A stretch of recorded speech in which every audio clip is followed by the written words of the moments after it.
This bill mandates the display of the Ten Commandments in every classroom in public, elementary, secondary, and post-education schools in the state of Louisiana. பள்ளிக்கூடங்களில் உள்ள அனைத்து வகுப்பறைகளிலும் பரிசுத்த வேதாகமத்தில் உள்ள 10 கட்டளைகளை அனைவரும் பார்க்கும் வண்ணம் வைக்க வேண்டும் என்று அமெரிக்காவில் உள்ள லூசியானா மாகாணத்தின் கவர்னர் உத்தரவிட்டுள்ளது தற்போது பெரும் பேச்சு பொருளாக மாறியுள்ளது.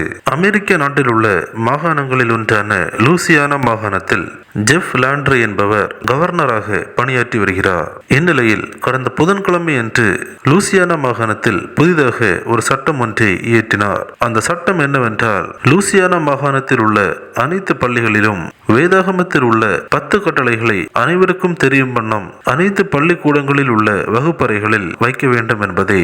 மேலும் கவர்னர் ஜெஃப் லாண்ட்ரி கூறியது என்னவென்றால், நீங்கள் சட்டத்தின் ஆட்சியை மதிக்க விரும்பினால் நீங்கள் உண்மையான அசல் சட்டத்தை இயற்றிய மோசையிடமிருந்து துவங்க வேண்டும் என்று தேவன் மோசைக்கு கொடுத்த 10 கட்டளைகளை குறித்து கூறி அவைகளை அனைத்து வகுப்பறைகளிலும் வைக்க வேண்டும் என்று சட்டத்தை இயற்றியுள்ளார்.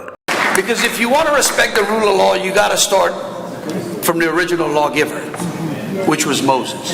Amen.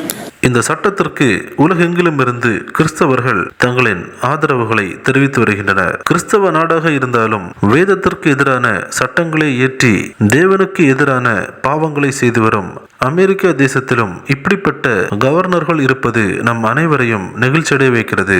இந்த அருமையான தகவலை தவறாமல் உங்கள் நண்பர்கள் அனைவருக்கும் பகிர்ந்து கொள்ளுங்கள்.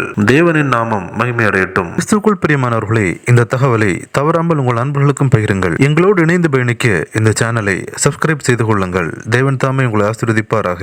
ஆமென்.